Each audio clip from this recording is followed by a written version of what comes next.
Today we're going to investigate the effects of actually changing the conditions of either the length of term of the investment, the interest rate, or the number of compounding periods. So even before we do that, we'll do a couple of warm-up questions. So first warm-up question here says that George is investing $1,000 for his granddaughter's education because he's a nice guy. And he's investing into an RESP, or a Registered Education Savings Plan, and that pays 6.5% interest and is compounded daily. Okay, so we know it's a compounding question because it compounds daily. That's 365 times a year. He invests $1,000. That's the principal, and it pays 6.5% interest, and that's 0.65 as a decimal. She's going to go off to college in 15 years. We want to figure out how much. How much will it be worth? That's the future value. So we don't know what the future value is. We know that the present value is $1,000. His investment pays 0.065%, so 6.5% interest, or as a decimal, 0.065. It's compounded daily, which is really impressive. So 365 times per year. And so then the I value, 0.065 divided by 365, is going to equal approximately 0.000178. Okay. And then the N value, well, it's in there for 15 years and is compounded 365 times per year. So 15 times 365, so it's compounded 5,475 times. That's a lot of compounding. So our future amount is going to be our present value times 1 plus I all to the exponent n.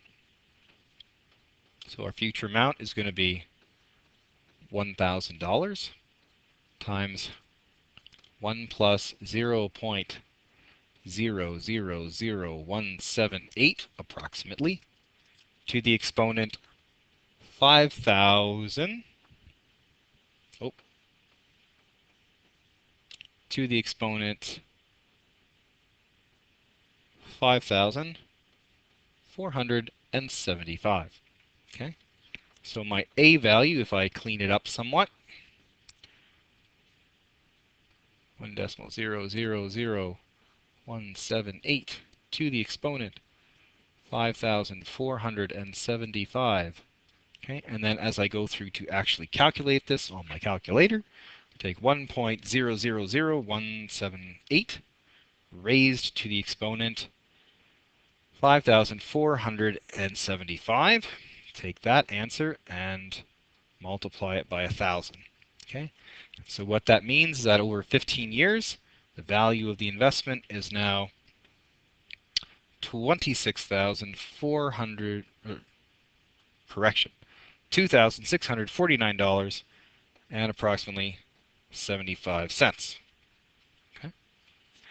Then second warm-up question says Kinsey wants to buy a car. If she wants to buy, oh dear. If Kinsey wants to buy a car, that means she doesn't have the car yet. Okay, that's she wants it in the future.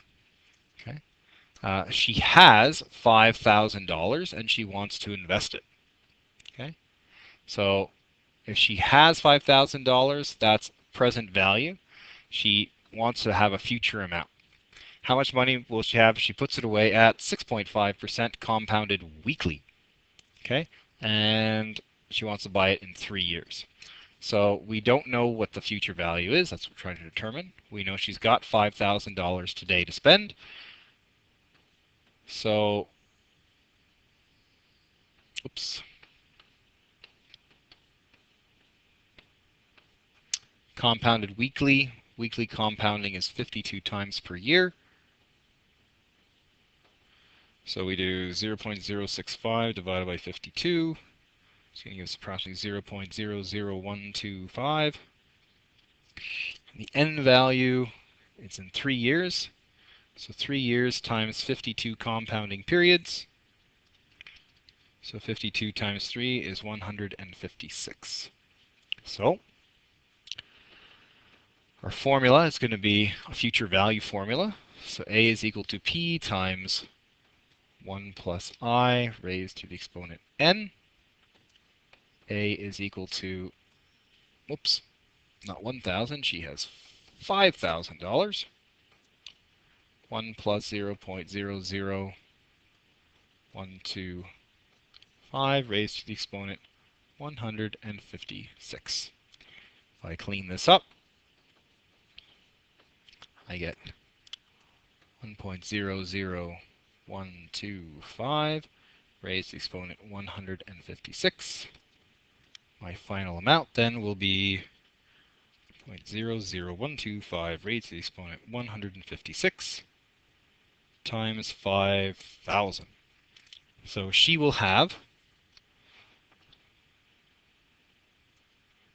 $6,075 and approximately 82 cents with which to spend on the car of her dreams.